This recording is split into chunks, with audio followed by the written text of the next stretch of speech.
پی کے آئی C S کے plate form سے آپ کا ہوسٹ کینڈی خان ایک دفعہ پھر آپ کی خدمت میں ناظرین. M Q M London, Altaf Hussain, کسی سوشل میڈیا پہ ان کا ذکر ہو، کہیں اور ایم کیو ایم کی تحریک کے بارے میں بات ہو، وینیو کوئی بھی ہو، گفتگو کے اندر ہمیشہ شہداء کا ذکر ضرور آتا ہے. الطاف حسین صاحب خود کئی دفعہ برملا اپنے 25,000 شہداء کا ذکر کرتے ہیں. کسی بھی تحریک کے لیے شہداء کی بڑی اہمیت ہوتی ہے، مگر کیا ایم کیو ایم لندن یا اس الطافی ٹولے کے اندر شہداء کا ذکر تو کیا جاتا ہے؟ کیا ان کی عزت بھی کی جاتی ہے؟ کیا ان کے لواحقین سے اچھا سلوک بھی برتا جاتا ہے؟ ناظرین ذرا اس شکل کو غور سے دیکھیے گا. جی، اس شکل کو غور سے دیکھیے. شاید آپ پہچان نہیں پا رہے ہوں گے کیونکہ منہ کے اوپر ماسک لگا ہوا ہے. تو اب اس شکل کو بغیر ماسک کے دیکھیے.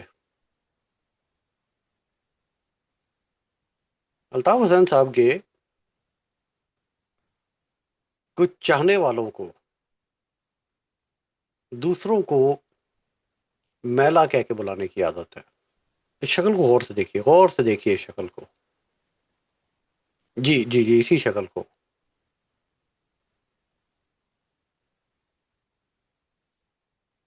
اس ہستی کا نام راغب عباسی ہے. الطاف حسین کے گھر کے اوپر یہ ہفتے میں 2-3 دن سیکورٹی کی ڈیوٹی بھی انجام دیتے ہیں. جی جی، اور اسی خوشی میں یہ آپ کو لڈو کھلا رہے ہیں کہ یہ الطاف حسین کے گھر کے باہر چوکی دار ہیں.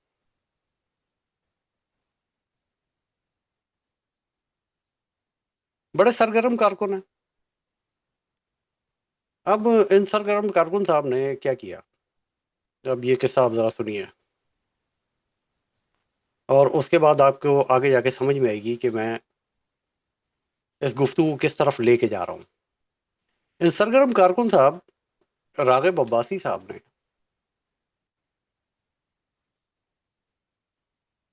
ایم کیو ایم کے ایک ویل نون شہید یاسر صدیقی صاحب کی سسٹر سے فون پہ نکاح کیا. اس سے پہلے جو کچھ ہوا میں اس کے اندر نہیں جاؤں گا، ان ڈیٹیلز کی طرف جانا مناسب بھی نہیں ہے.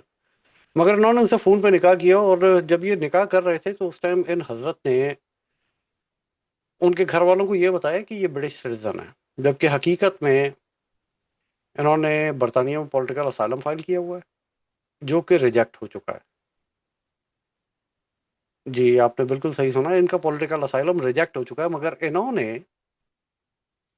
ان خاتون سے یہ کہا کہ یہ برطانیہ کے سٹیزن ہیں، اور بہت جلدی ان کا ویزا لگوا کے انہیں اپنے ساتھ برطانیہ لے جائیں گے.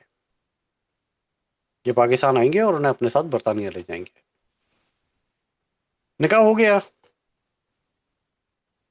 معاملات چلتے رہے، مگر کچھ عرصے کے بعد جب ان کی طرف سے کوئی پیش رفت نہیں ہوئی تو گھر والوں نے، خاندان والوں نے ایک وقت گزر جانے کے بعد معلومات حاصل کرنی شروع کی. فون کے اوپر ان سے کچھ سوالات کیے گئے، اور اس کنفرنٹیشن کے نتیجے میں یہ انتہائی آگ بگولا ہوئے. اور آگ بگولا ہونے کے بعد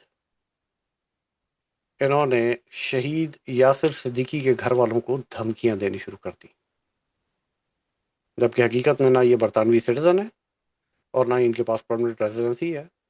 یہ صرف اور صرف اسائلم کے اوپر تھے جو کہ ریجیکٹ ہو چکا ہے، اور یہ کسی وقت ڈپورٹ ہو سکتے ہیں. اور اب آپ ان کی حرکتیں دیکھیے کہ یہ اپنے سسرال والوں کو فون پہ دھمکیاں دے رہے ہیں، اور انہیں جان سے مروانے کی دھمکیاں دے رہے ہیں کہ پاکستان میں وہ کسی کو کہہ کے ان کو جان سے مروا دیں گے. خاص کر اس لڑکی کے بھائی کو دھمکی دی گئی. آپ کو یاد ہوگا یہ اسپتال جانے سے پہلے الطاف حسین صاحب نے جو آخری ٹک ٹاک فکری نشست کی تھی، یاد ہے وہ آپ سب کو؟ فکری نشست کے اندر محترم نے فرمایا تھا کہ میرے کارکن تو ایسے ہیں کہ جو یہ نہیں سوچیں گے کہ کل کیا ہوگا۔ آپ کی سمجھ میں آ رہی ہے؟ یہ الطاف حسین صاحب ٹک ٹاک کے اوپر لائیو بیٹھ گئے، چند ناپسندیدہ افراد کو جان سے مارنے کی دھمکی دے رہے تھے۔ یہ ذرا سنیے گا ان کی زبانی یہ کیا کہہ رہے ہیں۔ کیا میرے چاہنے والے ایسے موجود نہیں کہ بعد میں کچھ ہوتا تو دیکھا جاتا؟ اچھا، اس سے پہلے بھی ان کے اس طرح کے چند ایک آؤٹ برسٹ ہو چکے ہیں۔ ان میں سے ایک آؤٹ برسٹ یہ بھی پیش خدمت ہے جو کہ ٹک ٹاک کے اوپر آج بھی موجود ہے۔ میں تو خود پہنچ جاتا وہاں پر، ابے اوے بھڑوے نکل باہر۔ تو جب قائد ایسا ہوگا تو کارکن کیسے ہوں گے؟ اندازہ لگائیے۔ پھر ہمیں بتایا جاتا ہے یہ شرفا کی جماعت تھی، یہ شرفا کی جماعت تھی، ہمیں یہ بتایا جاتا ہے، جبکہ قائد کا خود یہ حال ہے۔ اور ایک کارکن کی کہانی، سرگرم کارکن کی کہانی راغب عباسی کی میں آپ کو سنا چکا کہ اس وقت یہ اپنی منکوہہ بیوی اور ان کے گھر والوں کو فون پر جان سے مروانے کی دھمکی دے رہے ہیں۔ اور میری لندن کی سورس یہ کہتی ہے کہ یہ بات الطاف حسین صاحب کی نالج میں ہے، وہ جانتے ہیں کہ یہ سب کچھ ہو رہا ہے، اس کے باوجود نہ انہوں نے اس کارکن کی کوئی سرزنش کی ہے اور نہ ہی شہید کی فیملی سے کسی ہمدردی کا اظہار کیا ہے۔ وہ کیوں، وہ میں اب آپ کو سمجھاتا ہوں۔ ناظرین، ہم سب واقف ہیں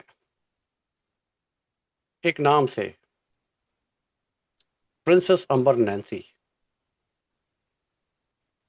ان کی کچھ ریکارڈنگز آج بھی انٹرنیٹ کے اوپر گھوم رہی ہیں، جس کے اندر انہوں نے چند خواتین کا نام لے کے الطاف حسین صاحب کے اوپر کچھ الزامات لگائے تھے۔ وہ ہم سب نے سنی ہوئی ہیں۔ بہت سارے الطاف حسین صاحب کے چاہنے والے آج بھی امبر نینسی کو گالیاں نکالتے ہیں ان ریکارڈنگ کی وجہ سے۔ آج بھی وہ ریکارڈنگ اگر کہیں پوسٹ کی جائے تو وہ جا کے اس کے نیچے مغلظات لکھتے ہیں، اس عورت کو برا کہتے ہیں، جبکہ وہ واپس دوبارہ ایم کیو ایم میں کارکن کی حیثیت سے شمولیت اختیار کر چکی ہیں۔ مگر اس ریکارڈنگ کی ایک بیک اسٹوری بھی ہے، اور وہ بیک اسٹوری یہ ہے کہ تین لوگ ایم کیو ایم کے بڑے سرگرم تین لوگ، میں نام لینے لگا ہوں، کہکشاں حیدر، رکن الدین اور ایک اور صاحب جو اسی گروپ کا حصہ تھے، یہ تین لوگ امبر نینسی کے پارٹی سے نکلنے کے بعد اس کی بیٹی کے خلاف سوشل میڈیا پہ ایک سلینڈر کیمپین کا آغاز کرتے ہیں۔ اور یہ بھی الطاف حسین صاحب کی نالج میں ہوتا ہے کہ یہ ہو رہا ہے، اور وہ اس سے بڑے خوش بھی ہے، وہ اس سے بڑے خوش بھی ہوتے ہیں کہ دیکھو میرے لوگ کیا کر رہے ہیں، امبر نینسی کے سرے بازار کپڑے اتار رہے ہیں۔ اور اس کے بعد پھر امبر نینسی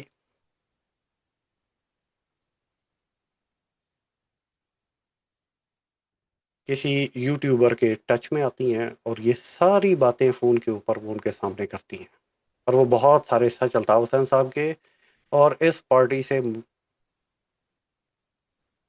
جڑے ہوئے بہت سارے لوگوں کے بہت سارے راز فاش کر دیتی ہے،